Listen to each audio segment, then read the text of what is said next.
the weather is declining, you go to the other side of the island and fish. You launch your boat and still fish.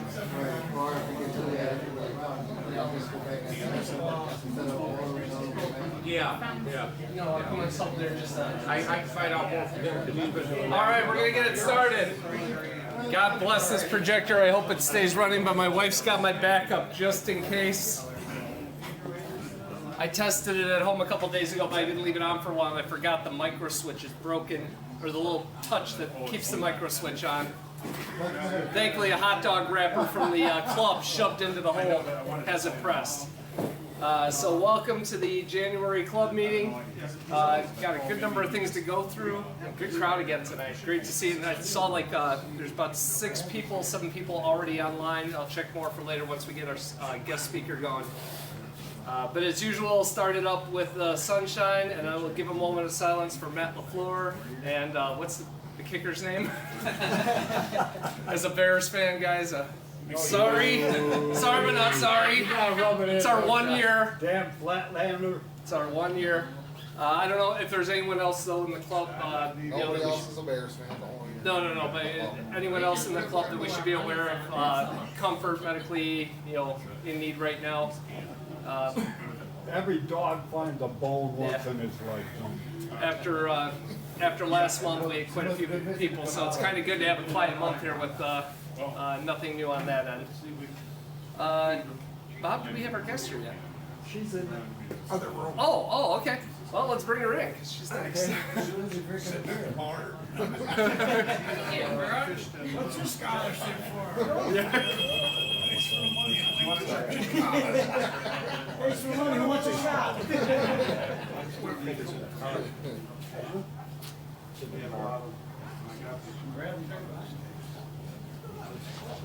Scholarship fund.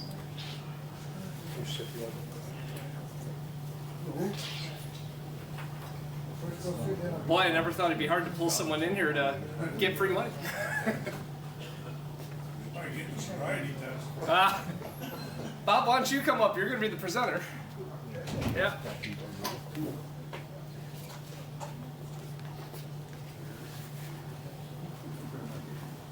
So, as you all may or may not know, Bob is not only a longtime board member and service of the club, but he also handles our grants committee. And so I'll let you take over in the introduction. Okay, this is Hannah Kortendick, the last of our recipients for last year, and she would like to say a few words. Thanks for coming. If I get every step over on that side, that's where the camera's. Yeah. In here? Yep, thank you. Can you see me in the thing? Yep. Okay, thank you guys for the scholarship. Well, I go to Madison. I'm a freshman. I'm studying microbiology and psychology, and then I'm going to go to PA school hopefully if I get in. So it'll be of great use because, yeah. And School's expensive. yeah. And then maybe I will be your doctor one day. Free of charge, of course. Yeah. We'll remind you. Yeah, so we're paying her now and we're gonna pay her again later, is what you're saying. This is our deductible. Yeah. PA, is that physician assistant or? Yeah. Okay. Okay. PAs are awesome. Did you have the check for her? She does. Oh, you already took care of that? You want a picture, I bet. No, I don't have a camera and Mary Lee's not here, somebody else. No. You should I know, I'm afraid if I touch something up here, it's the projector, I'll do it. Do you have your check still on you? Yes. I'm just laughing because Take it the, out for a quick picture. yeah. Do you need it? Shit, we don't have to have the check. Huh? Yeah, we don't have to have the check. We can just hold a white folder like that. Yeah. We could just use, yeah, it's all symbolic on the check. Did you hit Control V? Success? Alright. Yeah, it's fine. Oh, okay. Like this? This way. There we go. 1, 2, and 3. Good. Thank you. Thank you so much. And congrats. Yeah, I'll. I'm taking organic chemistry and So we might, Math, chemistry would be good if if the doctor doesn't work out, we'll have you in the fisheries then with the biology stuff. yeah. Or psychology for all the salmon research went up with. Yeah, that could be. Trolling and getting your gear caught in the spar buoys on the chains. All right. Reminder, didn't have anybody submit anything updated recently, so Bob, I don't know, you still have the engine for sale? Yeah. Yep. So Bob's got a 350 freshly rebuilt, if anybody needs. And then Jason is like passively selling his boat. Him and his dad partnered in, but his dad is retired from the company now and kind of wants to move out. And Jason is being pressured by the missus to get something with a cabin, kind of like what we got, so that they could use it for a family fun too. So he's casually got his boat listed as well. If you have stuff that you want listed in future months, just get in touch with me at least a week before the meeting. Give me a couple pictures and we'll get you posted up there. Yes, sir. My son gave me a fish hawk. Ooh, A new, the Bluetooth one? yeah, I think it is. That he wants to sell. Okay. Huh? Justin. So the full Pro Ben receiver and everything? Full kit? Brand new in a box, they're hard to get a hold of according to him. Yeah, okay. And you got a trailer for sale. How much? What does he want? How much? I don't know, I think he wants $1,200 for it. So if you're interested in a fish hawk for sale, talk to Dave, get a hold of him. You can track him down the meeting or after. Mike, any updates on membership? Help! Yeah, I was just saying, you got your hands. If you haven't signed in, you need to come over here and get the sign-in sheet. We're gonna verify that your membership is up to date. Yep. And if it is, you get your raffle ticket for the night. If it's not, you have an opportunity to give you the information. We'll pretend that you're up to date and give you a raffle ticket as well. So, Yep. membership is moving along tonight. Yeah, no kidding. So again, what Mike was saying is every meeting, the board has decided to engage some of our sponsors for gift certificates or gear that we're going to raffle off for 3 places, either in the meeting or if you're online live in the meeting. That's why I asked for the registration people. I wrote them down, got them over. But after our guest speaker, we'll hold the membership raffle, giving poor Mike and his team time to get them all entered into there. On top of that, anybody who signs up for their annual membership before January 31st, before the end of January, we also have 2 items available. I want to make sure this is on the full screen for the people online. There we go. The board has got a Salmonorama special boat ticket available and a $100 plus value gear package available. These will be raffled off between all the members who sign up before January 31st, before the end of the month, at our February club meeting. So get your membership in. I think everybody in this room probably already is, but if you're not, for those online or as others you know, tell them to get registered by January 31st. We'll pull the list after that, and then at the club meeting in February, we'll have our, I'm sorry? Oh, we'll have our 2 raffles for the club membership. So a lot of stuff going on for the club side giveaways.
Thank you for pointing that out, Jason.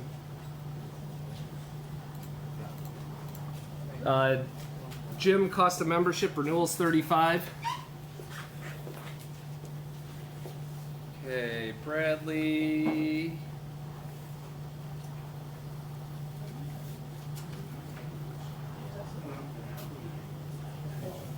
I don't have anything from Bradley. Or am I in the wrong profile?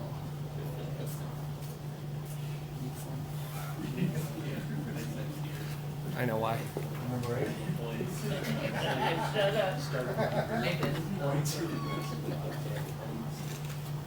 Well, I don't know why you asked me.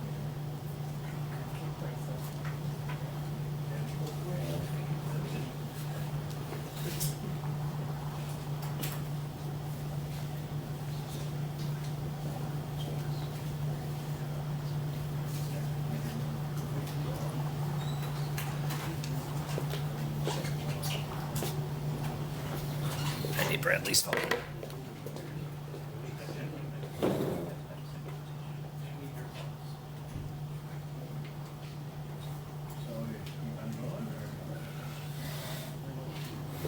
Bradley's got a strip card going too. It's $15 a line. He's got nice spoons, spin doctors, and flashers over there.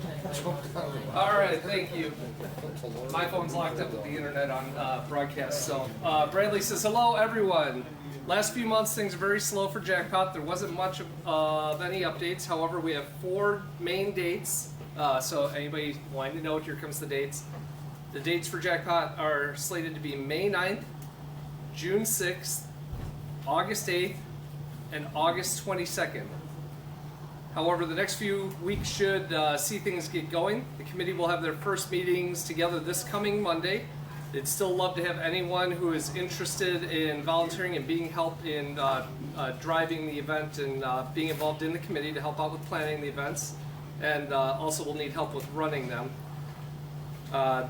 Obviously need all the help they can get planning and during off-season work. In the meantime, they're running the Super Bowl pool. You've probably seen his posts. He's got the squares. There are $25 a square, 20 chances to walk away, so it's like the scores and then I think a cross pattern on each one for the payouts. They're filling up quickly in the last week because we got some advertising out and the game's not that far away. Please feel free to sign up back there, and Bradley said hopefully the Bears won't be in. He also has a strip card for $15 a line for a mixture of flashes and spoons. Swing by when you can. If any questions, feel free to stop by and say hello to any of the committee, which includes Nick, Nick, Dan, Jason, Buckman, and Bradley.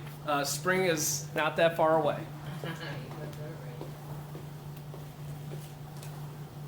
Quick question. Yes. Yes. This list is red.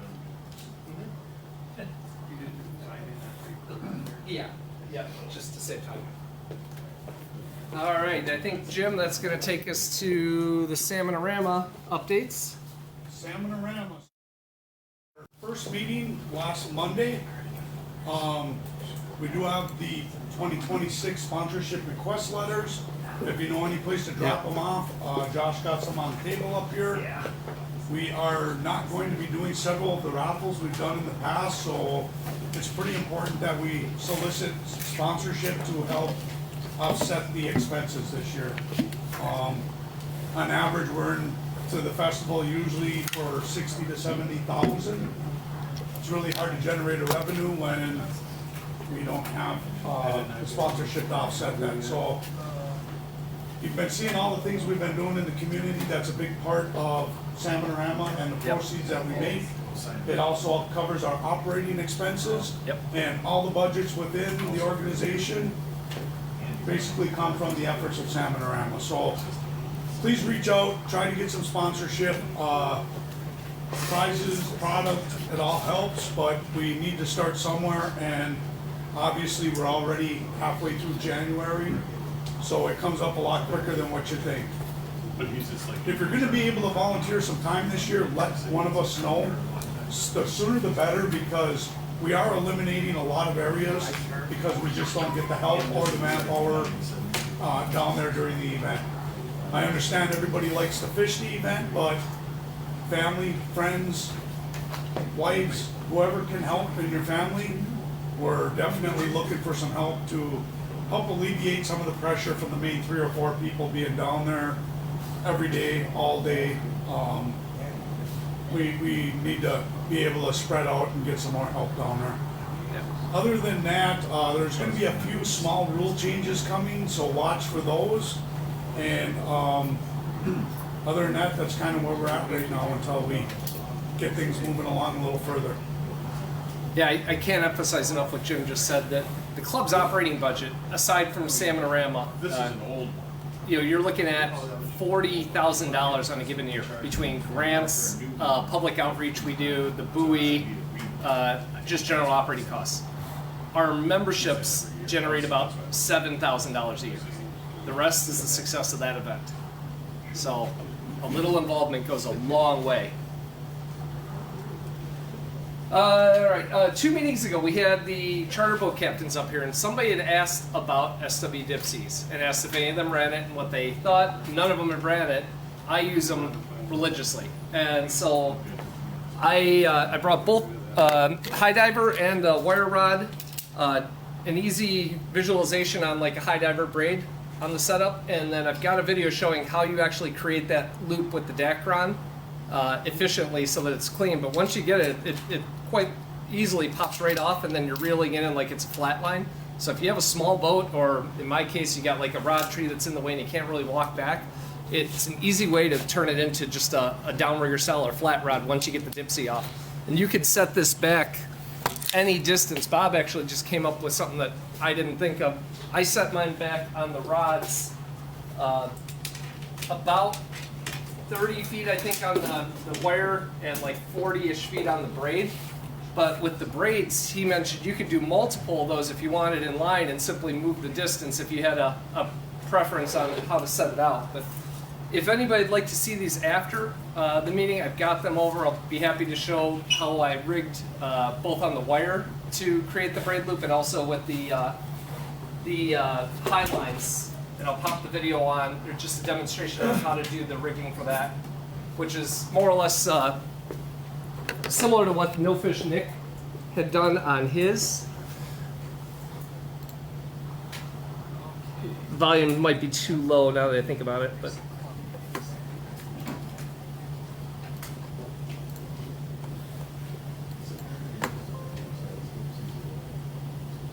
One of the guests had asked about whether charter captains were running SW Dipsies at all, and it didn't come up with them. Certain speakers, none of them were running them.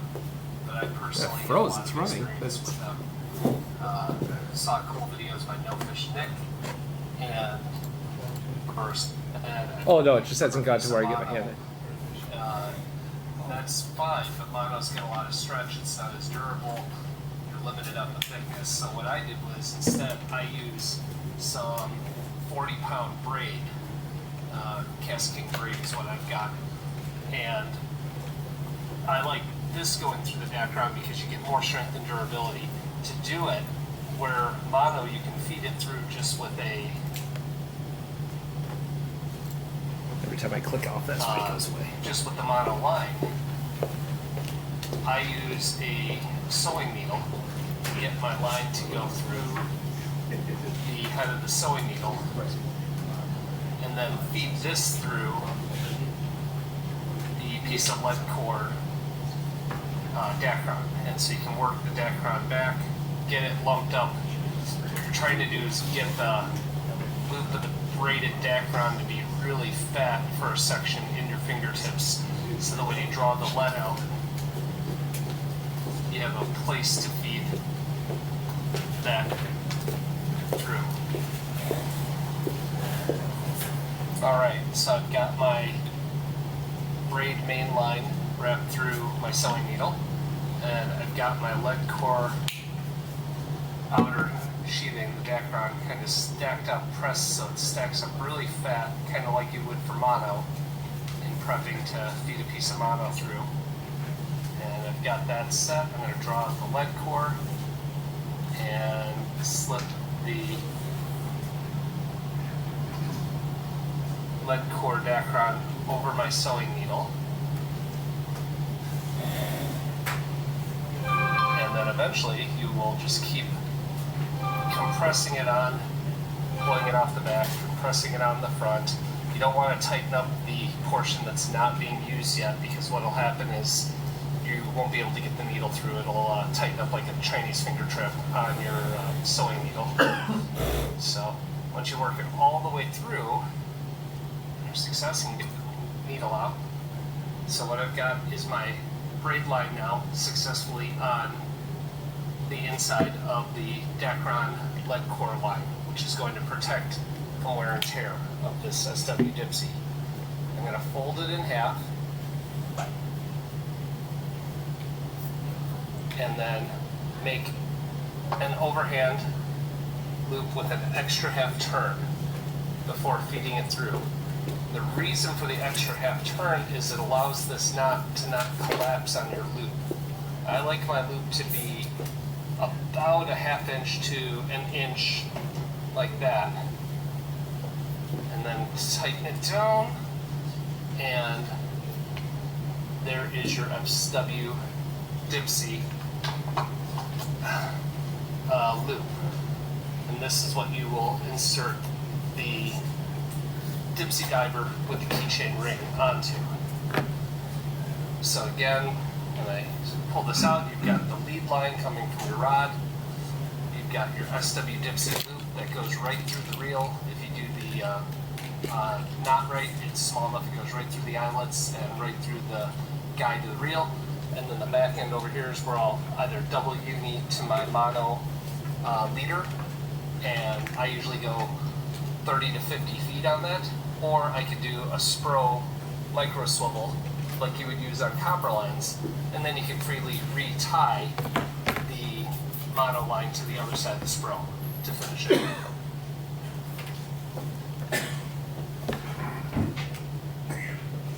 So that's it. I have the S-beaners I use because there's a couple different ones that are sold, but these have less sharper edges, and they're sold at Menards in like a 5-pack.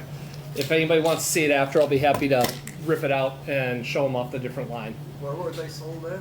Menards for the little S-beaner clips. Yeah, there's a particular model that some of them are milled with a real sharp edge because they're obviously used for keys. This one, it seems like they tumble them or put them in some sort of polisher that smoothens them off. So, real handy for short-backed boats. So, Tim, you're the man everybody came to see. How we all doing? If we can get the, I'm gonna pull this like just in front of the camera a little. There we go.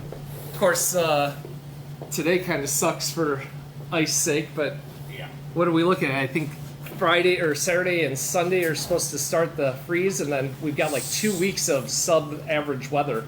I heard Sunday night going into Monday morning it's supposed to be a high of like 1. Yeah, which will lock everything negative up. Wind chills. Yeah. Yeah. But So- it would just be nice if the weather would decide to either get warm and stay warm or get cold and stay cold. Yeah. This whole flip-flopping's getting a little annoying. That little flip left and right buttons will flip your slides. All right, I'm Tim Hyvonen, Wisconsin Finlander Guide Service. I was here a couple years ago going over basically how to clean trout, ice safety, all sorts of stuff like that. See a lot of familiar faces and a lot of new faces, which is good to see. Some of the stuff I'm going to go over tonight is locations, what to use, and how to jig for harbor trout. Locations, I actually got more or less maps for each one of these. I more or less specialize in Milwaukee Harbor, Summerfest, Racine, Root River, and Kenosha. Kenosha is one of those that I only go there if I absolutely have to, because I really don't like Kenosha. Who does? Because it's, thank you, because for some reason whenever I go to Kenosha, something breaks, something goes wrong, and it's just like, I just hate going down there. But to start off with McKinley, if you come off the launch, you got A dock, B dock. That's a very popular area, especially with the lack of ice this year. Guys have been going off there more. There is open water around the launch. For some reason, the county allowed 2 sauna trailers to go in there. and they actually have an aerator right on the southeast or southwest corner of the boat ramp, keeping it open. So if you go there, keep that in mind. Back by, we used to call it Altera, the White Bridge, there is a big construction project going on, but guys are still fishing straight out in front of the White Bridge. That ice is very day to day, per se. And just last week I saw a video, they actually had a tug in McKinley breaking ice. They were breaking it basically all around in here where years past guys used to go out and actually do real well. Then you got Alta Pedoc. The problem with Milwaukee, especially in this area, is each one of these slips you have just enough room for one, maybe two groups, depending on how big the groups are. So if you want to fish there, get there early. Or the other thing you can do to see where guys are and if there is openings, is anybody familiar with lakefrontcam.com? It's actually a camera on one of the high rises that you can take control of and zoom right in and see where guys are. So instead of wasting your time driving all the way up there, hop on that website, zoom in and see where guys are. What's that website name? Lakefrontcam.com. Yeah, so you also might want to keep that in mind if you're up there fishing and decide to take a piss. Don't face the direction of the hotels or the high rises. Take a poop. Oh, you can zoom all the way in there. I've watched guys catch fish right off the piers, and I called one. I said, "So how many does that make?" And he's looking around. He goes, "Where are you?" I said, "I'm at home." He goes, "Well, I didn't catch one." I said, "Yeah, you're pulling out the black coffin to put it in right now." And he just about broke his neck trying to figure out where I was at. What I like to run in McKinley, it's 50-50 on the autos for shiners versus spawn. Late season, I will start incorporating more shrimp, but it just seems, and you let the fish dictate. One day they're going to want just spawn. The next day, you better have shiners. And the shiners I'm running are just little tiny ones. If you go to R&R and ask for the smallest shiners they have some of the best shiners I've found. Jigging, slender spoons, slab wraps, rip and wraps, tubes with waxies, those all work real well. Summerfest, it's kind of hard to see, but I had lines kind of marked out. These are more or less Waxies or spikes in the winter? waxies. Waxies? Yeah, but especially for the steelhead. Yeah. And also I jig it higher in the water column, Okay. where I'll work the entire water column, but if I'm targeting steelhead specifically, it's going to be the top half. And one of my, I wouldn't say, it's kind of a sleeper, is a little bit larger blue and silver slender spoon tipped with 3 waxies. I mean, this is how fast I'm working that thing. And if you get one to come flying up and it disappears off your Vexlar, give it 2 good rips, pause it, and that thing's going to come flying out or break field and T-bone you. Summerfest Lagoon, be very careful. Be very, very careful if you're going there stupid early in the morning. Last year, one of Hadia's guides actually got robbed at gunpoint, unloading his stuff. So if you're gonna go in a group. Just let somebody know where you're at. Because as you come walking in, you got the inside corner here that everybody always fishes. Then there's also a pipe that comes across right here. Guys will fish out in front of that, and then also the beach. And then on this other side, there's another pipe that comes out with current. So be very careful in those areas. I have seen people go through. And the years that we have good ice, guys will really hit this point, but there is a lot of current in there.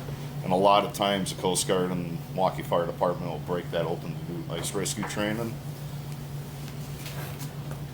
Down here,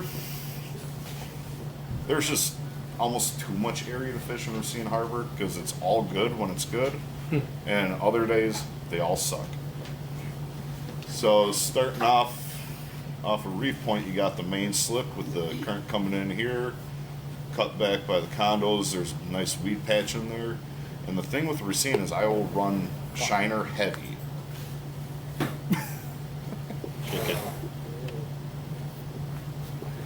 Thank you, wife. Stop the tip. Where he was just pointing to, just let you know, that wasn't locked in very well right now there. Okay. That was pretty thin ice. How do you create your Steiner? Just back of the dorsal towards the tail. And what I have noticed is on high pressure days, especially no clouds in the sky, I'll actually pinch the tail off. So they're moving, but they're not darting around. And it seems like the browns are real lethargic, and I'll just about lay that shiner right on the bottom for them. When it comes to receiving, like I said, I run shiner heavy, just because if the pike or the trout don't want to play, there's just so many pike down here that you're going to get some action of some sort. And every year somebody gets one that's over 40 inches. Jim, do you remember the SU Derby? How many times there was a 40-inch pike entered? Was it quite a few times? I think that there was one year the top 5 were all 40. Yeah. So that's kind of a sleeper that not a lot of people realizes. The pike population down here is just close to phenomenal.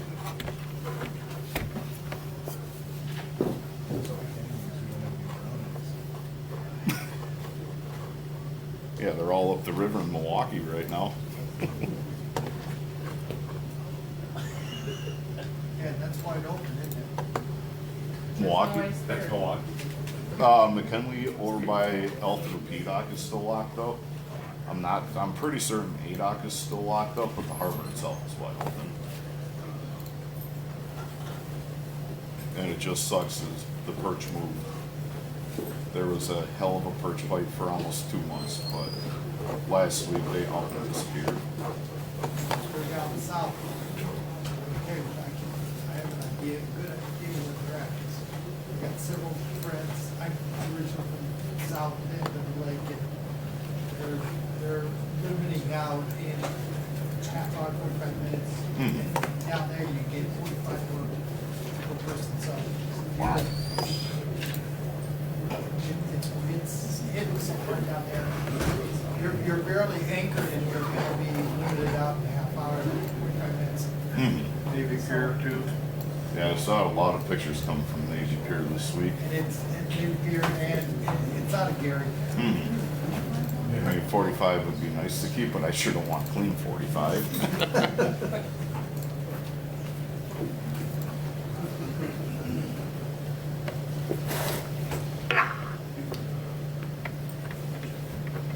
So then on the years that we got good ice over by the gas stock into the river, you got that current coming in. That is always a really good spot late season for the steelhead that are moving in. Reef Point, like Kingsfield said, he saw a guy miss to get one. Those aerators do draw in a lot of fish. The one thing I have noticed this year is both in the main strip and over by the brew house, there are a ton of stockers and a lot of little shad in there. So if you're running spawn sacks, run them a little bit bigger, because if those little stockers start pecking away, you are going to drive yourself insane. They were getting a bunch of them. Oh, it was horrible. I actually dropped the camera down to see what was actually down there. Hundreds of them. I'm just like, I mean, to interrupt, but we got an extra stocking of them that weren't normally this time of year, but they're starting to put in the nose tags. I got over Brandon about it, because we were down there, there was a crap load of them. And so we wouldn't normally get a stocking this time of year. That's why normally we don't see them, but this year we did. And so we're getting a little extra coho and receiving this year. Good. And I also heard that guys were starting to get some of those little stockers all the way up at the dam this week. Yeah, I bet they're going to run through the whole system. Yeah, so with those little things in there, I would just go shrimp and shiners. Don't even worry with spawn. They were eating their shrimp. They're eating everything. They're horrible. Oh, give me another reason not to come down here.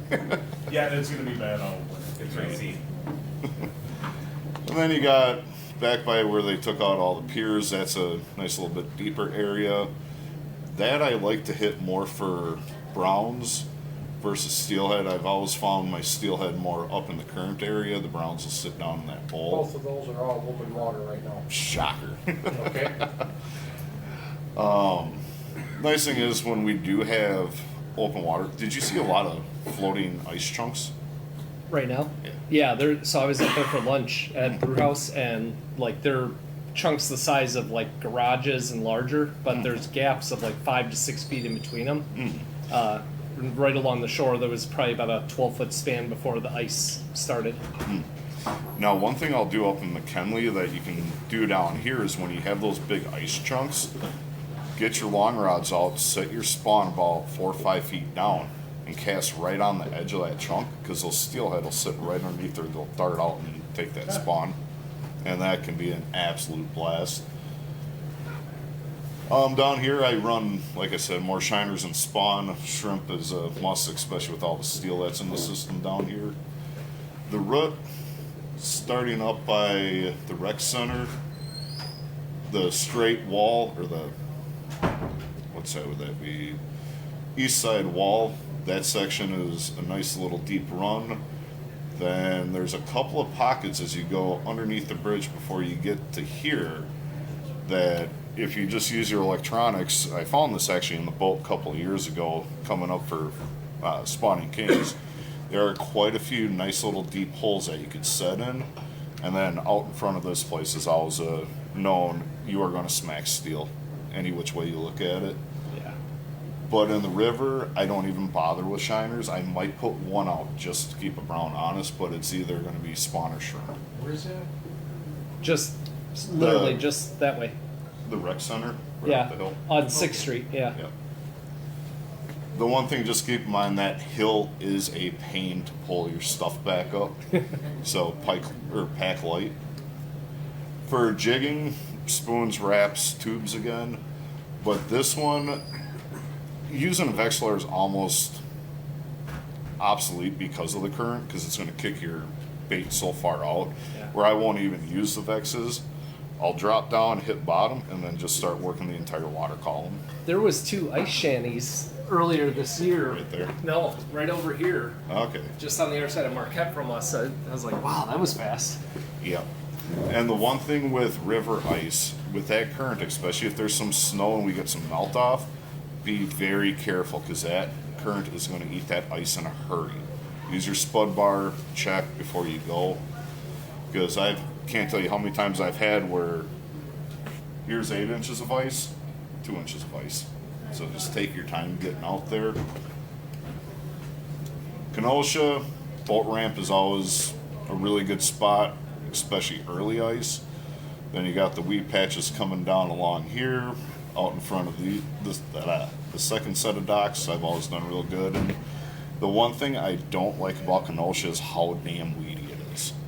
So use your electronics, find the weed patches, don't set right into the weeds. Keep it just above it, or if you can find an opening, get in there. Every time I've been in Kenosha for jigging, rip and wraps and slab wraps have outproduced anything. And I mean, work those things as aggressively as you possibly can. Like I've been saying, slab wraps, rip and wraps, slender spoons, jigs and spawn, that's a high pressure day type of scenario where I'll start out big with my wraps or my spoons. If they're coming in looking and going back away, I'll drop down just maybe even as small as a 5mm tungsten jig with a spawn sack on it, and just little tiny crappie quiver. That's all you're doing, and just raise it up maybe 6 inches off the bottom. Blade baits, that's another sleeper bait that I don't see a whole lot of guys using. Out of the boat, I'll use 1/2 ounce to 1 ounce gold blade baits, and I incorporated a couple of years ago into my ice fishing. Bang that thing into the bottom, get a bunch of sediment coming up, and just little tiny pops off the bottom, and you'll get browns to come in and investigate and pick it up. Almost like dragging for a lake trout. Yes. Tube jigs, you don't have to get real fancy. Just tip it with some wax worms, and that's all you have to do for those. Rods, I do have a couple of rods with me, actually 2 of them. When it comes to spawn, I really, really like this new Ice Huntress that they came out with. It's a 37-inch light. It's got a lot softer tip on it. And then for shiners, which I double all my stuff for inland fishing as well. The 35-inch is a wonderful shiner rod just because it's a little bit stiffer, and when it goes, it really bangs them.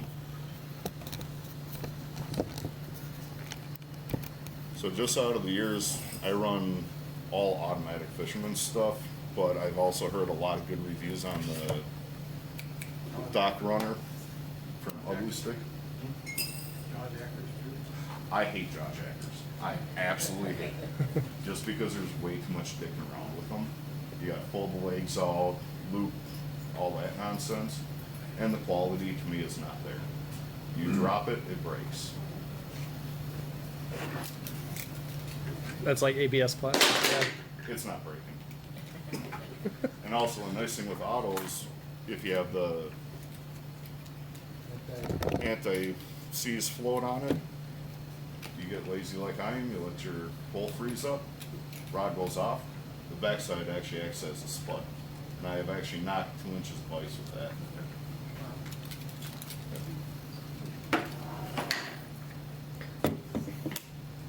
But they all work the same.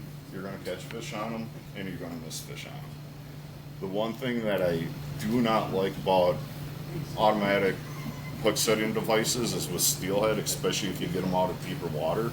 As soon as that thing fires, that steelhead's going to be whacking its head underneath the ice, and you got all that line to catch up on, and I guarantee you're going to miss that fish.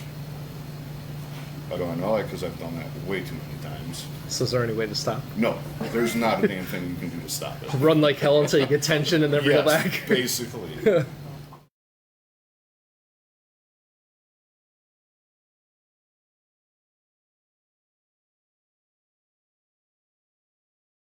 Actually? Yes. Okay. Okay, there you go. But I will say, hands down, if you can find them, Frable used to have a Hunter Series rod, I believe it was called. The 34-inch medium was hands down the best rod ever. Just because when you have it loaded up, when it went to fire, the backbone came all the way up to the second eyelid. So you had all that force coming up, and it was still a soft enough rod to have fun fighting the fish on. But that rod, I missed very little fish versus everything else. But of course, when a company has something good, they stop making it, so good luck finding them. And it's the ones with the cork handle, not the newer ones that they've come out with afterwards. So just went over that. Jigging rods, I prefer that 30 to 36 inch length, just because when I'm sitting on my bucket, I like to basically have the rod tip in between my legs to block the wind from knocking it around. I feel like I get a lot more control over it. Some guys will run 40, 42 inch rods, but that to me is a little bit of overkill. You have to back away from your hole. Yep. And also just match your rod to what you're using. If you're using a big blade or a big slab wrap, use a little bit heavier rod. If you're going with just a jig and spawn, cut that action down to a medium light action rod. Talk about the rods. Is there a preference on the reels? Because I think I've seen a couple different ones, right? Yeah, I got a hodgepodge of all different reels. I love Shimano. Okay. Some are the 2500 series. I'll run 1000 series, but it really doesn't matter as long as you got decent drag. Yeah, decent drag, 100 200 yards of line. But that's about as easy as that gets. The shiner you use are small ones, large ones? Yep, the smallest ones you can get that are about that big.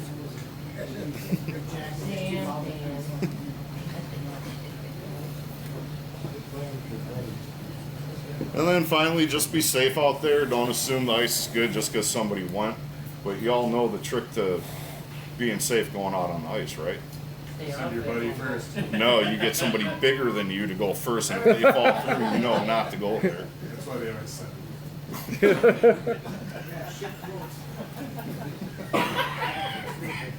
And then especially like years that we're having now, the warm, the cold, warm, cold, just be real careful getting off the docks. Punch before you even step on it. And if we start getting more snow and it starts building up on the corners or on the insides of those piers, definitely punch before you step. I can't tell you how many times I've seen it in McKinley. Guy goes and right in. Jeez. Because with the sun beating on the piers, it's actually going to heat the ice up from underneath and start melting. Yeah. So like I said, you might have 8 inches here, literally an inch here.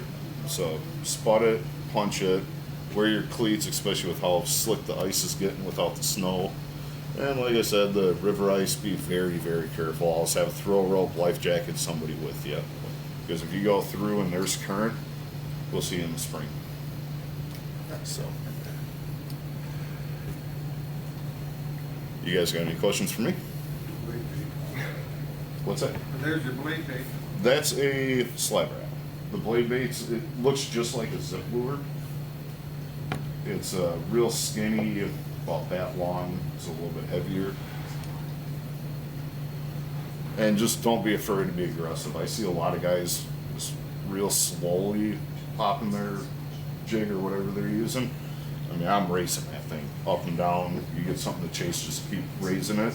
Pause it half a second, then they'll run right into it. What did you call that? I'm sorry. That's a RAFFLES slab wrap. They're a little bit longer. The rip and wraps are shorter and they're more of a rounded profile. These are longer and curved. So, What do you use in the inside the bobber or the anti-seize? Yeah. The Auto has a solution that it is 1 molecule away from antifreeze that makes it environmentally safe. Do not use antifreeze. I'll tell you right now, the warning comes around and they see orange, green, purple in that bobber, you're getting a ticket. Cheap vodka. Cheap vodka, really. Seriously? Yeah. Oh, well, I heard someone else reiterate it What is too. it called? What is it called? Cheap vodka. Just a cheap bottle of vodka. I see trouble hooks on your poles there. I actually used these this last weekend for pike out at Eagle. Oh, okay, so you Oh, don't you're use at- trouble hooks in the river. For spawn, I'll use single hooks. For shiners, I'll use the smallest trebles I can get my hands on. We thought you were putting 1 spawn sack on 2 hooks. And I've seen Or that. fighting minnows, or fighting One shiner sack, on the other one. I mean, that's something I I... about that too. You said you had pike fishing. Yeah, and that's a nice thing. I run 6-pound fluorocarbon on the entire reel for my spawn rods, 8-pound for my shiner rods, and I just double these over to inland for pike. Any way you could set one up so I could see also what this bobber is for, or this here? Yep. Because I've never watched very much on how they do them. This is why I like autos versus the other ones that they have out there. The jaw jackers, carbon copied another one. And I had one other question, just so you can think about it. What presentation are you using in the river? As far as drifting, or are you sitting on the bottom on the river a lot?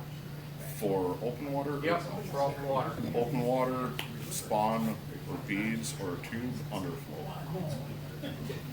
So easiest way to set it, so say I got my depth set, all you're doing is folding it over, that's it. Now with the cork, especially if I'm running shiners, if I'm in the harbor I might set it down just a little bit. If I'm running spawn, either I take the cork off or it's all the way up.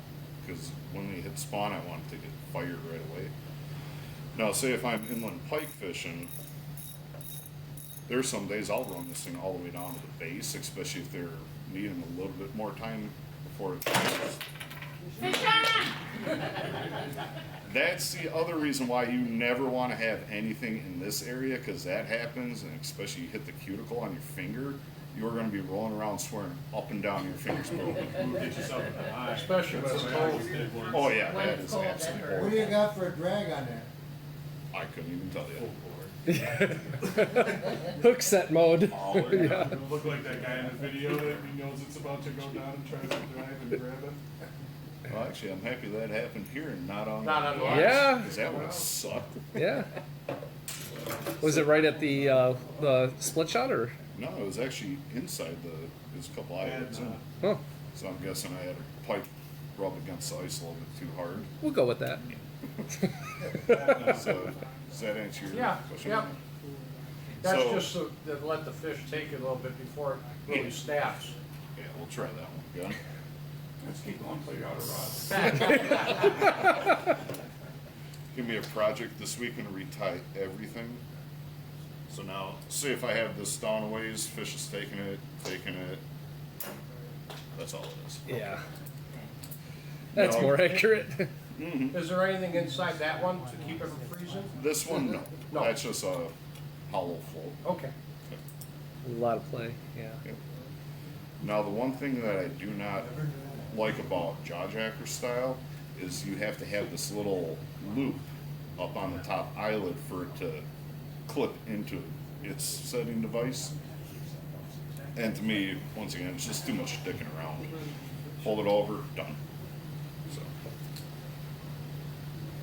What of the ice rods you got there? What's the price range on those? autos are anywhere from $49.99 to $59.99. Okay. And the nice thing is he has a lifetime warranty on the bases, and I believe it's five-year warranty on the rods. And the nice thing is they're made here in Wisconsin. Yeah. The only thing I've ever had break was this trigger pin. Yeah. Because you can adjust them for your sensitivity. I broke Get 2 of brittle. them off, called them up, said, hey, I broke 2. Can you send me 2? Done. Here you go. Sure. You know, having to talk to somebody that doesn't speak a whole lot of English to try getting a warranty done. So, any other questions?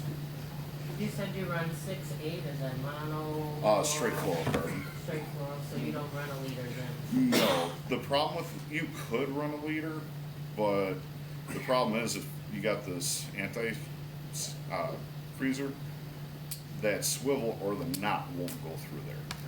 So if you are going to run a liter, make sure it's no more than 2 feet, or else you're going to be way up here trying to get that fish out of the ice. I just found it's a lot easier to just run straight flow and call it a day. What make the line? I run a lot of P line. What is it? The Sensi is a really nice one that I run basically all year round. Otherwise, of course, I just ordered a pile of it. I will get back to you on that one. Never heard of that brand. Never heard of that brand. P line. No, get back to you. That's my coffee hasn't kicked in enough, and I have no idea what I ordered. Any other questions? Final chance online too. If anybody's got it, they're on about a 10-second delay though for cussing. Mm-hmm.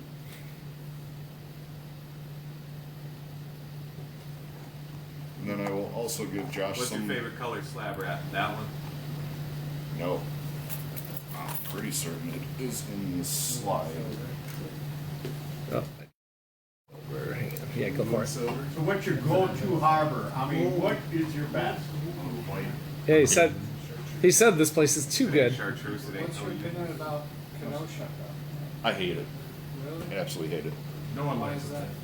Too weedy, too many people, and whenever I go there, What something about breaks. the other harbor, the little, not the one that you were showing? Southport, or the south one, I never have actually ice fished that one.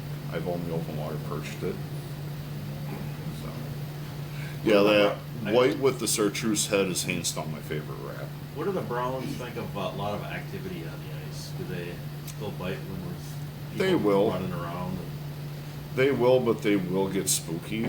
I have seen it on live scope where I'm scanning, and all of a sudden I see 2 or 3 of them, and somebody comes walking over with cleats. They're gone. How's it been since the barges started actually doing something down there? I really haven't found a difference from last year to this year. Where that deeper area, I actually did better there. When was that? About 2 weeks ago I was down there versus up by the main chute or the main stretch. But it's one day somebody will whack them in the main chute, the deep water's dead. The next day it switches. So you got to move around anyway. Yes and no. It's a lot like deer hunting, where you know the fish are going to cruise by. You just got to wait out and hope that they show up. What is the reason for the barge to break up the ice and not walk? I'm thinking it's because of the construction project. It looks like they're repairing the corner of this wall right here. The seawall. Well, Yeah. what does that have to do with the center of it being broke up? They got barges going in there, so I think they're breaking it from here all the way out here so they can get the barges in. Otherwise, somebody at the parks called that barge or the tug and said, "Hey, come break this up because we don't want the ice fishermen in here." Which I would not put it past Milwaukee County to do something like that. So is that open like Racine is to the Oh, public, yeah. then you can get into it in the winter? And Yeah, they open their gates up. Yeah. Yeah. That was, geez, almost 25 years ago. There used to be a club, the Lakeshore Fishermen's Association. The president of that club took every single harbor from Racine all the way up to Sheboygan, took them all to court and sued them, said, "You have handicap accessible access to the water, open up the gates." And the judge ruled on him, or in his favor every single time. That's why all these gates have to be opened. Raise a drink to him once we know his name. Shout out to that guy. Yeah, yeah. Does he need a scholarship? Shit, he was probably in his late 60s back then, so I'm gonna guess he's Probably long gone. by Yeah. now. Well, we can appreciate his effort. Mm-hmm. What's the biggest brown you got so far this year? 15 and a quarter. It was the only bite we had all day. And I was like, well, at least that's one that counts. That one big boy had was that yesterday, I think, in the root? I know when you talk Huge size, Was it the real guy that dark? I was talking to, he had 6 Like break black offs that dark? day. No, it was And he's running pretty 6 healthy pound looking. Did you tie knots like this? Yeah, he threw a picture of us. That biggest brown I've seen out said there of was it, way up by the browns dam. He was there under right now. 38. Right, we were talking about under the bridge. Mhm. Just gorgeous fish. There is. Do you have any brown eggs that you didn't leave in your boot? Where's the best place to get brown eggs now? If you can't catch it yourself, through somebody that ties them, or I believe Lake Michigan Angler has them. Yeah, I'm Rob will not get him every now 100% and then. certain on that one, but I'm pretty certain he is. I think Fish Tech North has some too, Okay. I believe. Because I know R&R up in Cudahy has the Robinson ones, that those things are absolute garbage. They look good, but you're not going to catch So do anything you on tie your own spawn? Yep. Is there a certain potion you like? Plotsky's Borax Fire Natural. Hands down the best for brown eggs. And the way I found that one out quite a few years ago, I had cured up a bunch of spawn in the winter, springtime. Put the bag in the garage, forgot about it. Sat there all summer long. Come the fall, come November, I needed some spawn, and I'm looking at that bag like, you dumbass, you know not to open this. But it looked like the day I put it in there. I opened it up, I smelt it. It smelled like the day I put it in there. I was like, okay, there's something to Good this. cure, yeah. Yep. So ever since then, that's all I've been Did you using. say that name again? I think. Plotsky's Boraxifier Natural. Yep. Do you have favorite spawns for the different species?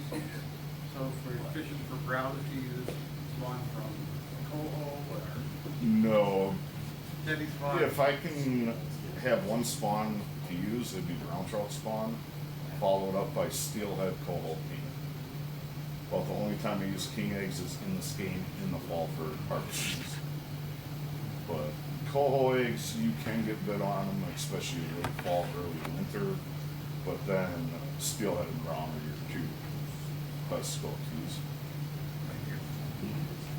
What about spawn netting and colors? What does that really make a difference? Oh, 100%. So what's your number one color? That's a trick question for me because for browns it always used to be chartreuse, but the last 2 years peach has been a sleeper. Peach has been coming on board real strong. feel like peach is usually good, but there was that one year, it was 2 years ago, when they had that purple color, and the purple was pounding. See, purple I didn't do real good on. I got bit a few times, but nothing in comparison to peach. Yeah, I remember talking about it. Is that the actual sack that you put them in, the color, or? The netting. The netting, yeah, okay. Yeah, because Atlas Mike came out with a couple of different colors 2 years ago. They had a yellow, like a lime green, and a purple. Yeah. The yellow was okay. The lime green I couldn't get bit on to save my tail, but then the purple was kind of a there might be something to it. But then for steelheaded, pink high up in the column. But to give you an idea on the colors, when I was on the roof the other morning, I ran chartreuse through the hole probably 20, 30 times, nothing. Switched to pink, nothing. Switched to peach, thunk. There he is. But trout are trout, they're gonna change their mind every 10 seconds. Like a lot of times on the Milwaukee River, you fish one hole, they only want chartreuse. You go 50 yards downriver to the next hole, you can't get bit on chartreuse, they want pink. And you're just like, well, why? Why are you two different? So just variety. Beads or sacks?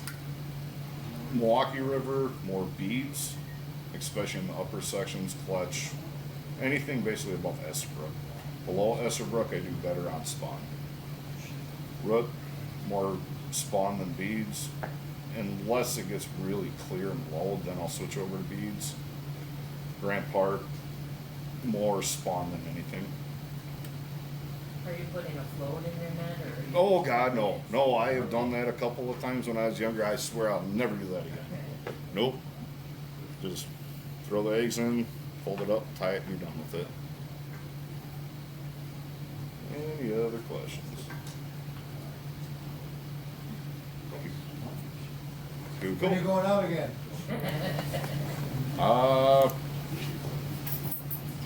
Friday or Saturday. Actually, I might go tomorrow, depending on how much sleep I get off of, or after work.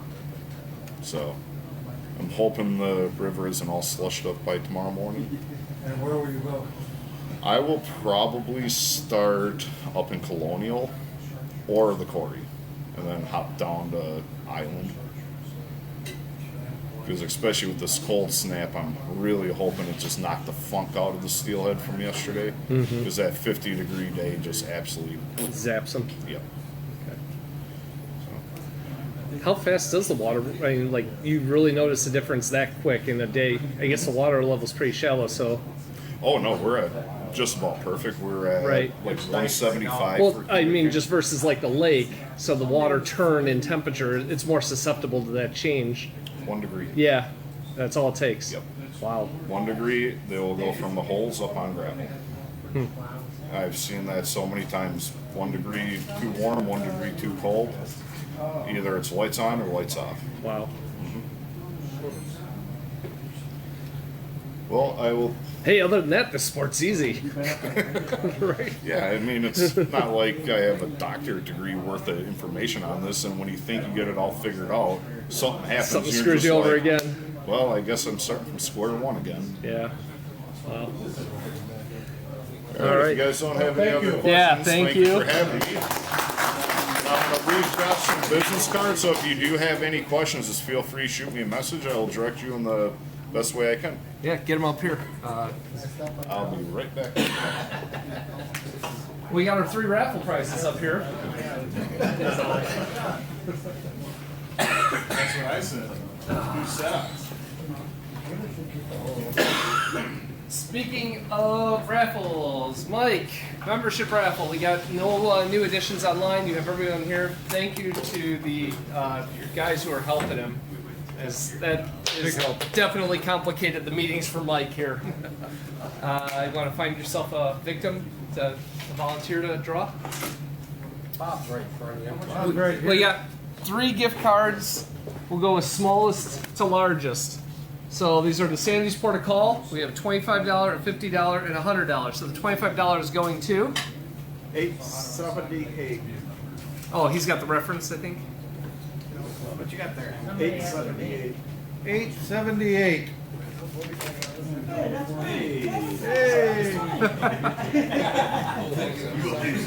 Oh, they actually have the tickets out. Yeah. Oscar got it? All right. Let Oscar draw the next. Yeah, that's what we're gonna do. One of our Salmon-orama sponsors, as it is anyway.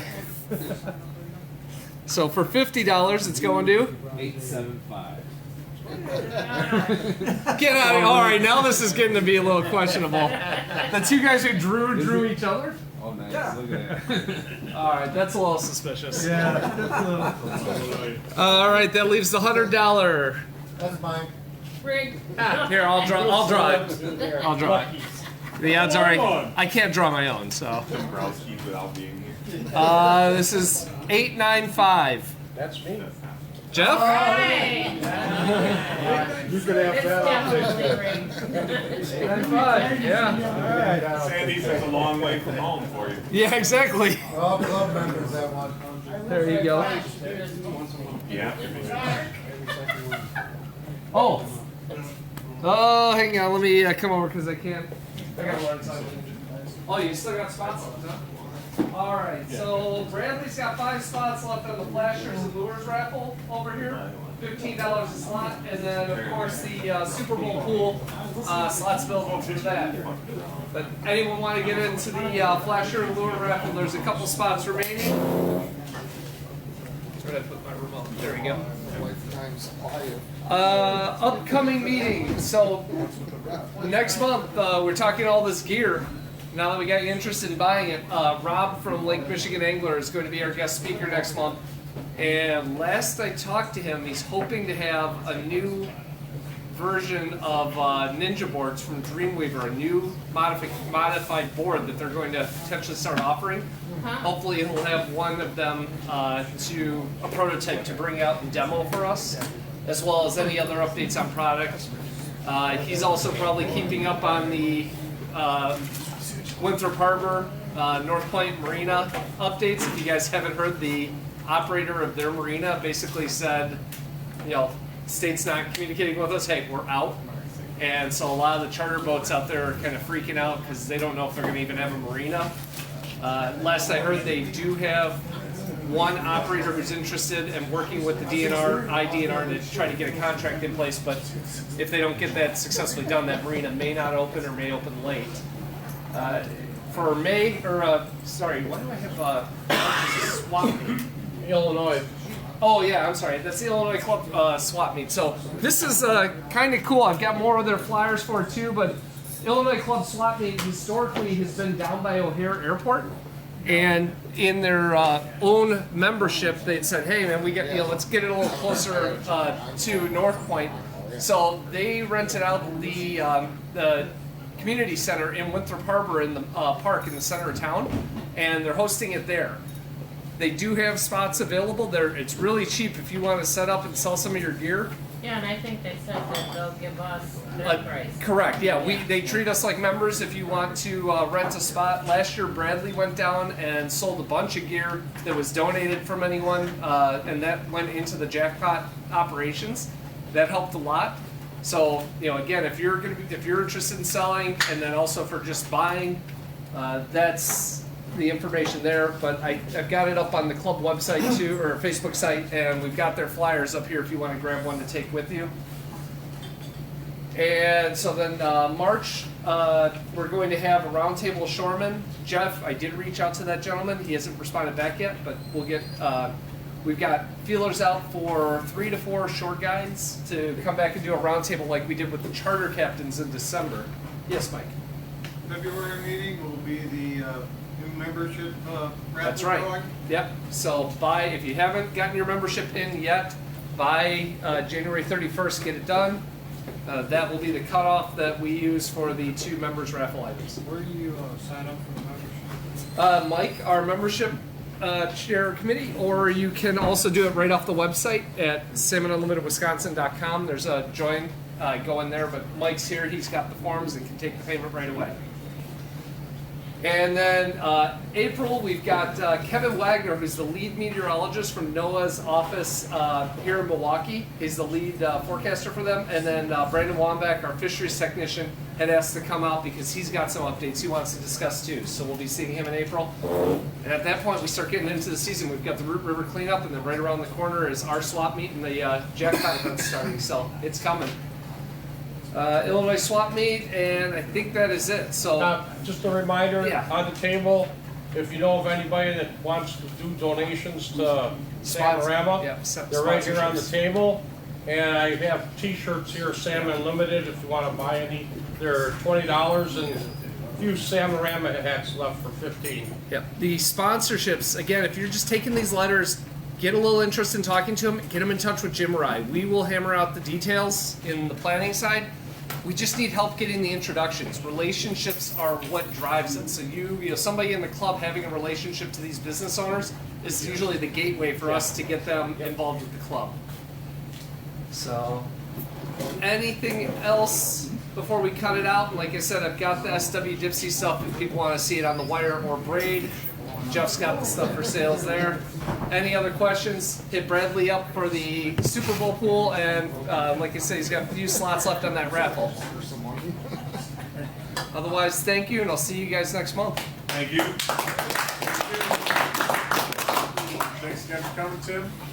Yes. Tim's cards are up here, by the way. We got them right by the Salmorama stuff. Oh, yeah.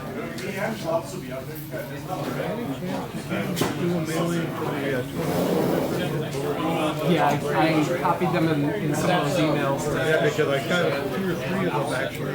Came back in. It was because I added them in that list. I'm like, you know, for the recruiting emails, I'm always going to go back and tap the 24, 23, 24, and 25. On that knot on the Yes, what I do, I use an Albright. So do I. I double this one up, and I just tie it, and it's left with a loop when it comes out at the end. Yeah. And so I don't put the dock on. Oh, It leaves that little loop there, so it's a really nice. It's not like an overhand knot. Yeah. It's a little bit lumpier. Yeah, where I have my lump. This one came out kind of bad. If I pull the other ones out, they're much tighter. Yeah. That one, when I did it on the video, I'm like, no, figure that one didn't get out right.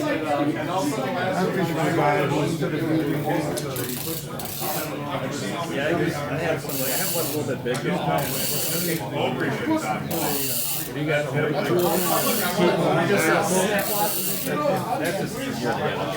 Hey Josh, no, Rick, the other one, you don't have to find the last For the, oh yeah, that right with the date. Okay. I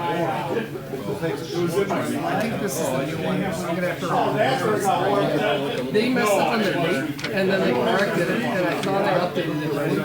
I probably forgot to add it to there. All right.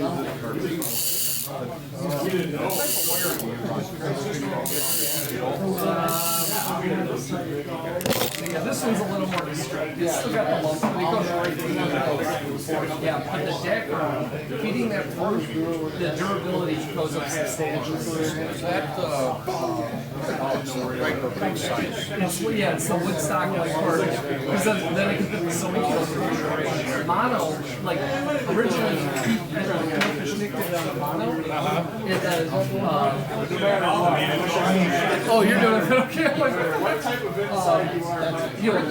number one, the mono's not durable. 2, Did you want to grab a membership form, or are you going to just? Yeah, can I grab the form? Yeah. You want a form? Can you sign us up right now?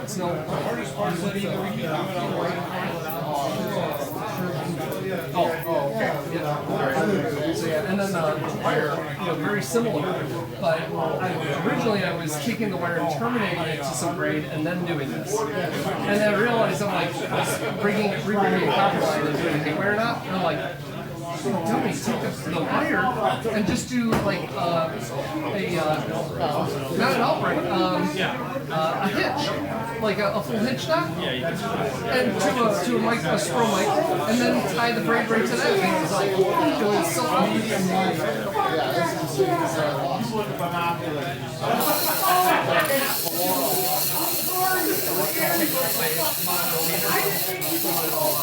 I haven't had much luck with dipsies. I do sometimes, but I think I've been using the radios too much and they dig too close to the hole. Yeah. I should be using the regular off to the side a little bit. So I do have tons of them, I just haven't been using them. I use the deeper divers for my wires. Yeah. And I put those at a 1.5 or 2 setting. So they do pull just a little away from the Not much, yeah, I know they're pretty close. Yeah, but if you run at 2, they'll pull handily. I never have to go out to 3. For my highs, I always am using with a ring because it's like 3.5. Like it's off the chart. And then I glued them in place and I paint them red and green so because I've accidentally put the wrong one on the wrong side, go drop it in, and all of a sudden it's trying to go behind the boat. Yeah, Mike still can't figure out which side they go on. He can look at it and tell, but he's like, he just can't get it. Yeah, if you hang it, it's like, oh, it's pulling that way, so it goes on port side, and the other one's starboard. But with the red and green, we have little paint marks on the side of our boats and that, and same with our planer boards. I paint. That drives me up the wall. Why are planer boards all orange for ninja boards, all green for RAFFLES? Make them red and green. Yeah. So I use an enamel car paint marker, and I paint the top just red and green, and that way when I'm digging them out of my little bit, You don't have to read them and say what they are. yeah, because like the ninjas, they say like port and starboard in red and green print, but it's not big and obvious. It's like make it obvious. The fish aren't seeing it. Yeah. So. Especially at night too, when it's dark, you can't read. Right. Well, I put red and green lights on. that's what I don't know where Dave Brinkman is, but he made these little fixtures to mount on with white tea lights. Off Amazon, I got the little tea lights. Yes. They're waterproof enough, double-sided tape. Yep. 3 or 4 times I run out. Yeah. Because you're only running the night so often. It's like if it's pre-dawn, but it's like only going to be there for half an hour, I won't care. But if I'm running like one Salmon we have full moon, and so Lily and I, my daughter, we specifically are like, all right, we're going to take it easy during the day, and we're going to run a night, try to do a night one, and we put little lights on it all night long, and it was handy to see those because all of a sudden one would start dropping back, and you're like, there it is. It was hard to hear the clicker. It's like you hear the clicker and trying to, in the dark, figuring out which rod it is was hard. So looking at the board with the light going backward. Yeah. Yeah, we did it. We did one at night. Like 3 times. We never break up, and he busted off 3 times. And he must have been big kings too. Like that, Just on the hip, they broke him off. What wire did you say? That I don't even remember. Yeah, okay. I went back to like the 7-strand because you have less fraying. Yeah, I'm getting more frays on mine, that's why I'm asking. I'll tell you what I'm really excited about. Rob did his video this last weekend, his update video, and he showed off the new Convector B series, their new version. So the thing that I hated about my dipsies all last year was if you fill these reels too high, it'll jump behind the spool. The new B series, instead of having like this edge, it's more beveled in or something. It's different, and it's like night and day apparently for. It's probably beveled up. Great. My kid just did something. That lip. This lip is it's about that wide. Oh, so it pushes it way in. And it keeps the this whole thing. Yeah. Oh, it wasn't him. It was Scott Argent. We used to work for Dreammaker on the Tangle Tap. Okay, Tangle Tap. Yeah. What's his? I don't know his name. Yeah. Well, it's Chris, but it's not. He's not with Tangle Tekla. He uses his boat name for his channel now. But they did the video about it. Yeah, and they were. This thing is correct. Yeah, Scott Argenter, he rebuilds reels and redoes drags. He thinks, and somebody asked him, like, can they just change out the spool? And he was thinking, he stopped, and he goes, I think you can. He goes, I think you can just buy replacement spools, from parts from Akuma. He said, I'm going to try that and let everyone know. So hopefully the next video we'll find out if he was able to drop in the new style spool. But that was my biggest pet peeve about the wire I had. I just all the time. Yep. So this one, if you look, I intentionally spooled down, and there's still like I put like 500 or 600 feet of braid, and then I put like another 500 foot of wire. But I left it intentionally thinner, even though I could have stacked more. I was just so tired of that happening. Is that a concern with cold water A's? I don't know. I've never had a cold water. From Rob today. Yeah. My wife. I've never had a cold water. I don't know if they do you use cold water? Yeah, so I'm not sure. That'd be a great question to ask. Well, and Rob will be here next month. It's pretty too late.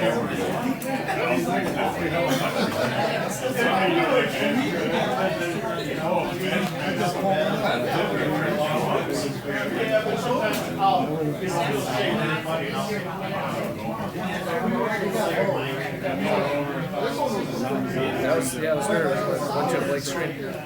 So I was holding the power button. I figured we'd just reboot it, but as soon as it did, it came back. That's odd.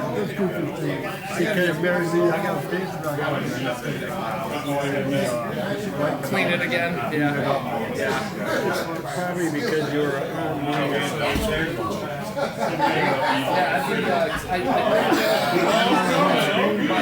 can know the difference. This one might be blank. This past year was my first time out. Isn't it? I don't even know. I went to Great Lakes one yesterday. Oh, up in Milwaukee. Not entertaining. It was just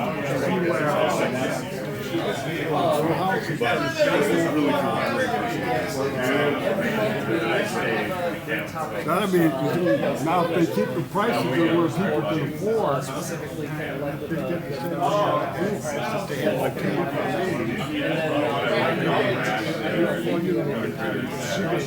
to me, visuals are catering to voters. It was local for the industry to keep good business. I'll do my second try. This was awesome. They'd be fine. They do a free I'm talking down back to the brew house. It should be coming up. They do it at the Nick Berlin first. And that's a really overseas. That's their main one thing.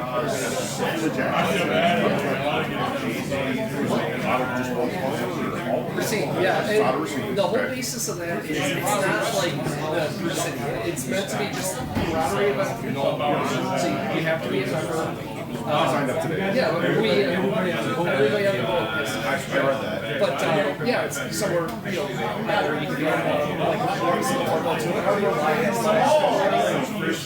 set up just outside by the green camp, and you can run, you fish, you come back. We have lunch, we weigh in, we get talk about something they did, a lot of just camaraderie. That's what I'm looking for.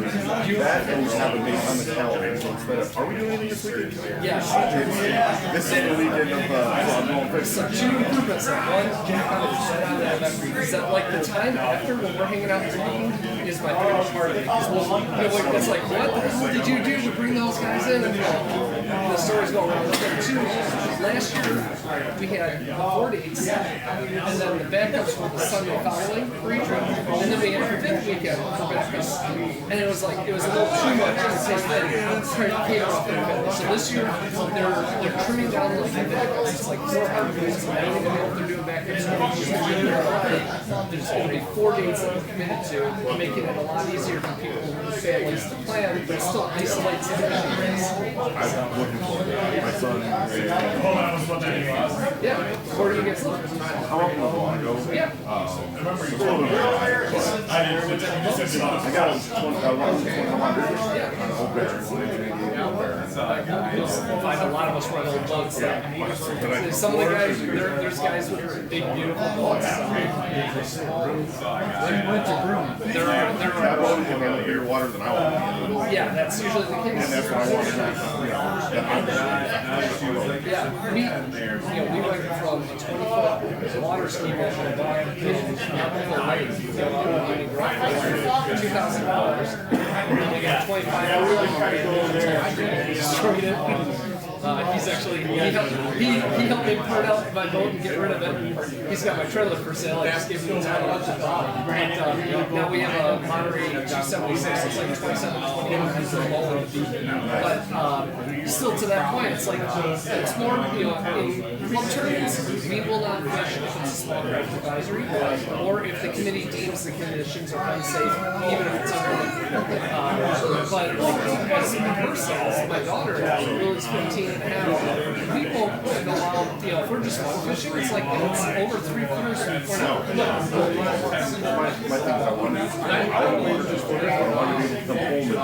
Yes.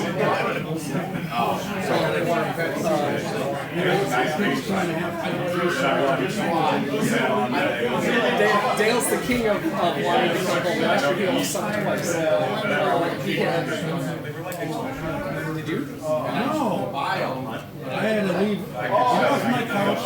Go down to rescue him. To get his truck and go up to McKinley. Oh, the one time, yeah, that's right. And the other time, I towed him in, screwed him and brought him in on a tow line. But yeah, it just, in his case, unique attribute. He's got a Sea Ray. Actually, the same boat that I'm talking about. The deck is not like full washed-out deck. You know, it can drain into the engine bilge area, but it does have these little cheap plastic things that direct you to those skyrounds. Well, he's been fishing for years with his son down in Indiana. And his son, they can stand on the back of the boat, never three husky guys. Start fishing jackpot. You got a team of 3 to 4 guys. 3 guys stand at the back of the boat ready for a line hit. They went under water, and they are not watertight. So, you know, we're thinking like he's got a boot tear or something. Everything's being checked. Reality was, just got, you know, for the first time ever, he's got too much weight in the back of the boat. I had a similar experience. Like the new boat. Yeah. I've got right in the center. I've got 2 fish lockers that I usually just unplug. I use them as ramps to move. Yeah. But the guys on there were all on one side of the boat. And we didn't notice until we completely filled the bill. So, and I didn't have bilge alarm at that time. His engines were 2/3 of the way underwater engine each time. But so we once we realized that my dock mate 2 doors down, it was the same boat. He had the same. He's like 6'4" and husky, and so are his fishing buddies. He took some PVC board, cut out little squares, and just sealed off those scuppers. And you know, if he still gets water in his boat, but it just ends up in the bilge, and he just bilge pumps it out. So we cover Dale's scuppers. That's all. So, cool. How do you tie that loop on your Yeah, so I was just mentioning that before, I used to use an Albright to braid. I would fold the wire over once and do like an Albright with like 6 loops and then feed it through and cinch it down. And when you got it right and then cinch, it was good. You didn't have to bother. And then from the braid, I did the same process. Then it dawned on me that I'm an idiot. I was respooling rods and I'm like, the copper, you use a haywire, you know, on a spro. I'm like, the spro goes right through. So I did a double hitch, not, you know, like 2.5 hitches, onto a spro swivel and use shrink wrap on the tag. And now I've got, you know, a spro swivel to tie my braid and do my a simple spro swivel out of the wire. So just for a couple feet for that loop, just to make that loop in place. I like it on the braid just for her. So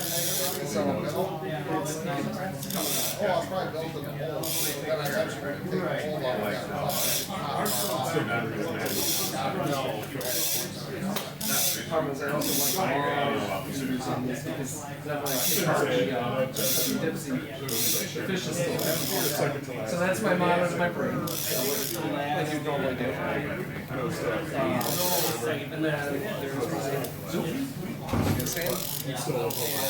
Where before I used to use an Albright to connect these, I realized, dude, you know, a hitch loop and shrink wrap it.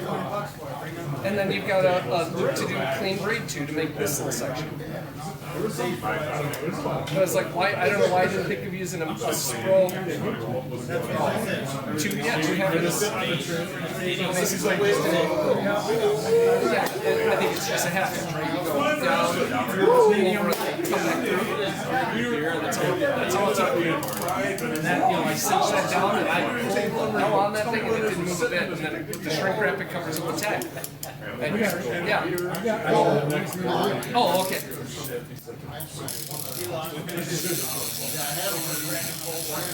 So yeah, that I'm super excited.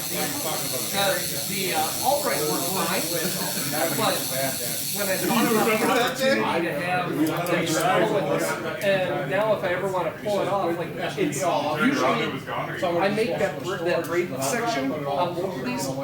I put the loop and then I have like 4 feet of line after because it doesn't break off from the wire to the braid. It would be if my leader was starting to get bad and I was cutting it down and I need to retie it, I leave extra braid so I could do tie another leader on. So, you know, it's like that.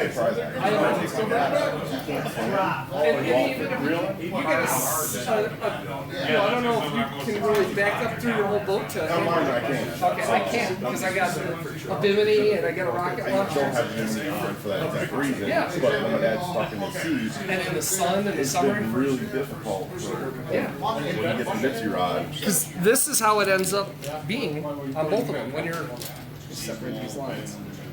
You're trolling, and you don't even need the back on the dipstick.